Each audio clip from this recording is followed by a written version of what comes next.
আলহামদুলিল্লাহ, সর্বপ্রথম আল্লাহর কাছে কৃতজ্ঞতা জানাচ্ছি এই সুন্দর পরিবেশে আমি কিছু বলার সুযোগ পেয়ে। যাই হোক, প্রথমে আমি কৃতজ্ঞ আমার মেন্টর, আমার আইডল জনাব ওবায়দুর রহমান মন্ডল। 2023 সালে কাকতালীয়ভাবে আমি এই সোনালীতে আসছিলাম। তো আসার পরে ওনাকে যখন পেয়েছি, ওনার এই সুন্দর একটা হাসি আর হলো এই পরিবেশ দেখে, ওনার প্ল্যান দেখে, ওনার আত্মবিশ্বাস দেখে, ওনার অর্জন দেখে আমি নিজকে আর ধরে রাখতে পারিনি। কারণ এর পূর্বে আমার বয়স এখন 60± এর ভিতরে হচ্ছে। গত ধরেন 58 বছর পর্যন্ত সবসময় ইন্স্যুরেন্স কোম্পানির প্রতি একটু অনীহা ভাব ছিল, পুরাপুরি, যে এখানে মানুষকে ঠকানো হচ্ছে, মানুষ বিপদগ্রস্ত হচ্ছে, মানুষ আশাহত হচ্ছে, মানুষ লুজার হচ্ছে, এগুলি ভাবতাম। তো যখন দেখলাম সোনালীর এই অবস্থা, এই যে সিস্টেম দেখা, ওনার অর্জন দেখে আর সোনালীর বর্তমান অবস্থা দেখে আমার ভুলটা ওই দিনেই ভেঙে গেছে। ওনাকে আমি ওনার প্ল্যান যখন আমি দেখলাম, দেখার পরে আমি ওনাকে অন্তরঙ্গভাবে বাইরে রেখে নিয়ে বললাম, দেখেন, আপনাকে আমার খুব আন্তরিকভাবে ভালো লাগছে। কারণ আমার যে বয়স, এই বয়সে অনেক মানুষের সঙ্গে আমি ছিলাম, অনেক মানুষকে দেখছি, অনেক মানুষের সঙ্গে মেলামেশা করছি, কিন্তু যে সাবলীলভাবে, পরিষ্কারভাবে মনের কথা আপনি যেভাবে বলেন, কথাগুলি একদম সাধারণ, আপনার কথা সাধারণ, কিন্তু এটার যে প্রবাহ, এটার যে আবেদনটা হলো অসাধারণ, যেটা আমার হৃদয়কে হিট করছে। আমি মনে করি আপনাদের হৃদয়কে হিট করবে, উনারে আন্তরিকতা,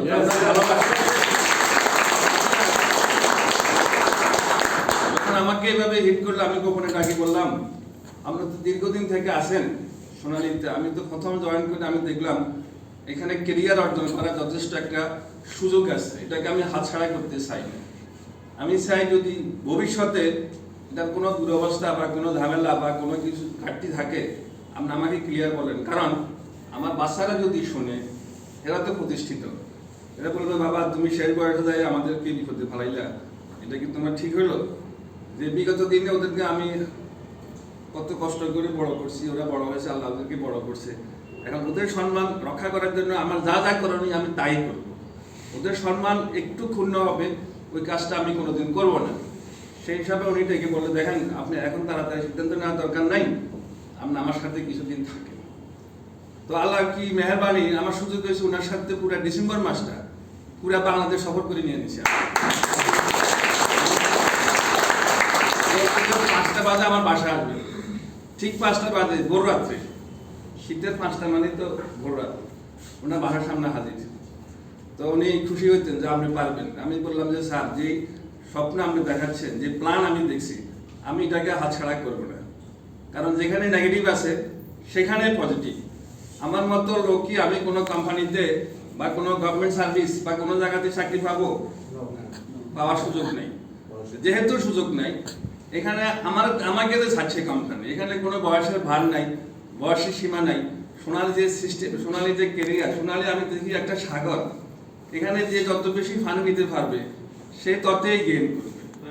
কেউ সামনে দিয়ে নিবে, কেউ বালতি করে নিয়ে যাবে, কেউ দমকল দিয়ে নিবে, কেউ শিপ করে নিয়ে নিবে, কেউ পুরো সাগর দেওয়া নিয়ে যেতে পারে, যেটা তো আর কেউ বাধা দিবে না।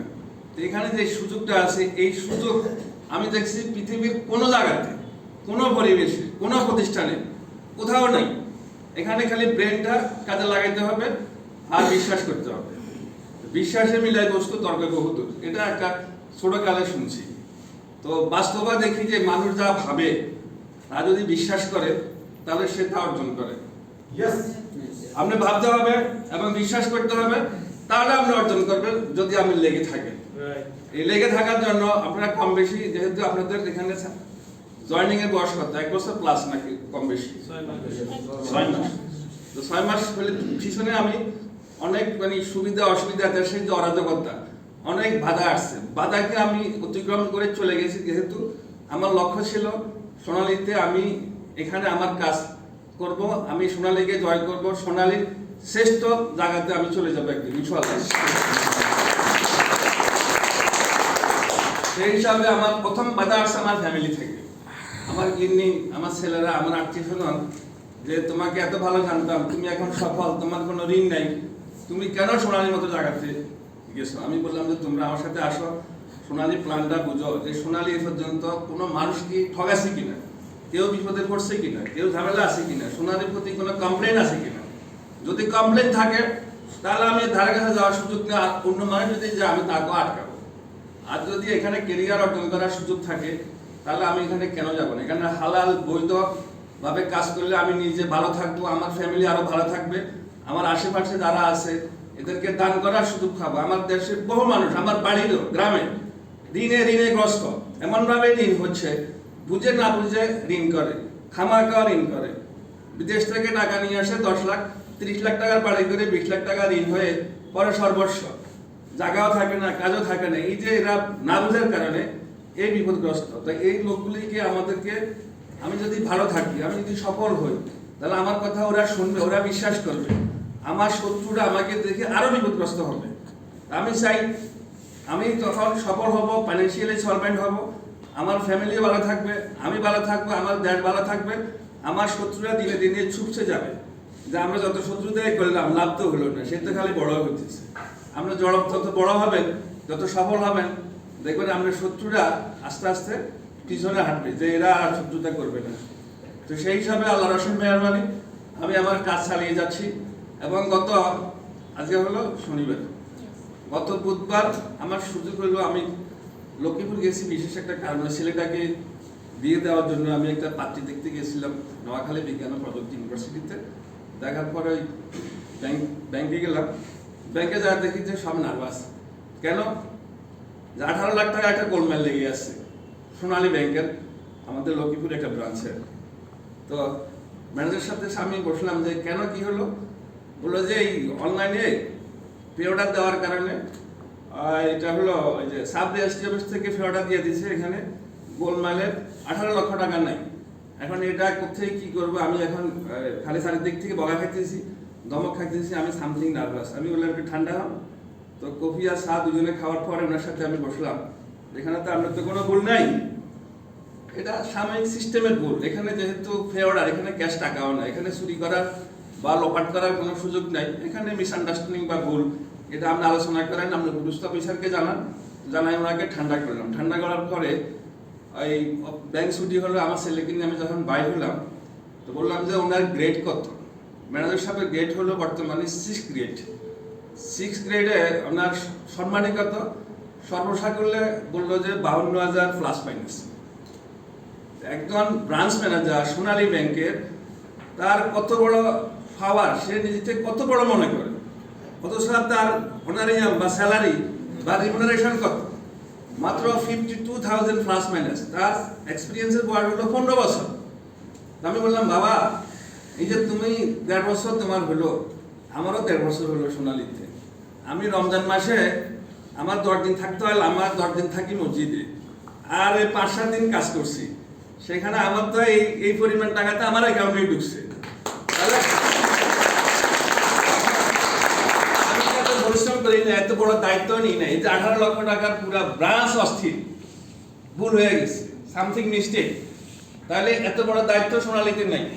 সোনালী আমি 10-15 জন, আমার 20 জন এফএ আছে, এদেরকে ম্যানেজ করি, এদেরকে কন্ট্রোল করে, এদেরকে মোটিভেশন দিয়ে, এদেরকে প্ল্যান দেখাই, এদেরকে আমি পরিচালনা করতেছি। সবাই প্রতি মাসে 1-2টা করে এফএ আনতেছে, আমার পার্সোনাল এফএ হতেছে। আমি দায়িত্ব নিলাম যে এই বছর আমাকে কমপক্ষে 100 এফএ করতে হবে এই 2025 সালে। যত আপনারা কাজ করবেন, যত বিশ্বাস করবেন, যত এগিয়ে যাবেন, ততই সোনালীতে সফলতা আসবে। এটাতে কোনো ভুল নাই, কোনো ডাউট নাই, কোনো চিন্তা নাই। কখনো ভাববেন না যে এখানে আমি হেরে যাচ্ছি কিনা, আমি বিপদে পড়ছি কিনা, আমি ক্ষতিগ্রস্ত হচ্ছি কিনা। আপনি ভাববেন যে কোনো কাজে যাবেন, যে কোনো জায়গাতে যাবেন, সব জায়গাতে চ্যালেঞ্জ আছে, সব জায়গাতে প্রতিযোগিতা আছে। এখানে কোনো প্রতিযোগিতা নেই, এখানে আছে কম্পারিশন, এখানে আছে সবার সহযোগিতা। স্যারের সহযোগিতা করবে, স্যারেরা সহযোগিতা করবে, ওনারা সহযোগিতা করবে, যে কোনো সময় আমরা আপনাদের পাশে থাকবো। এখানে কম্পারিশন ছাড়া কিচ্ছুই নাই, নো কম্পিটিশন, এখানে কপারেশন। যেহেতু আমরা কপারেশন করব, সেখানে সুখের শান্তির কোনো অভাব নাই, কোনো বিপদ নাই, কখনো ক্ষতিগ্রস্ত হবেন না যে আমি রোজা ধরে যাচ্ছি, ব্যাংকে যে কাজ করে কত লস হচ্ছে, ক্যাশে যারা কাজ করে এরা বহুত রিস্কে থাকে, যে কোনো সময় ভুল হয়, ভুল হলে পকেট থেকে টাকা নিতে হয়, ভুল হলে স্লিপ খাইতে হয়, ভুল হলে প্রমোশন বন্ধ হয়ে যায়, ভুল হলে তিরস্কার খাইতে হয়, ভুল হলে ধমক খাইতে হয়। আমি ডক্টর ইকবালের সাথে একবার গেলাম আমার ব্যবসায়িক কাজে, এই যে এমপি ছিলেন আওয়ামী লীগের এমপি, আমার বস আর উনি বন্ধু ছিলেন। গুলশান ব্যাংকের প্রিমিয়ার ব্যাংকের ম্যানেজারকে বলছে 4 তলা থেকে তোকে লাঠি দিয়ে বাড়ি করে ভাড়া দিয়ে দিবি, অথচ ম্যানেজারের বেতন হলো 2 লক্ষ টাকা। তাহলে আমাদের এখানে সোনালীতে যদি কেউ কাজ করে, একজন এফএ হলো, একজন ব্রাঞ্চ ম্যানেজার হলো, একজন কেউ পলিসি নিতে আসলো, তাকে স্যার হিসাবে সম্বোধন করে, তাকে চা অফার করে, তাকে মূল্যায়ন করে, তাকে কফি অফার করে, তাকে নিচে খাওয়া আপ্যায়ন করে, কত সহযোগিতা, কত কর্পোরেশন, কত সম্মান এখানে আছে। তো সেই সম্মান আমরা সোনালী ছাড়া অন্য কোনো জায়গাতে আমি এটা দেখিনি। এই জন্য আমি ভাবছি মনে প্রাণে আমরা এখানে থাকবো, আমিও থাকবো, আপনাদের সাথে যেন আমি থাকতে পারি সে দোয়া করবেন। আসসালামু আলাইকুম।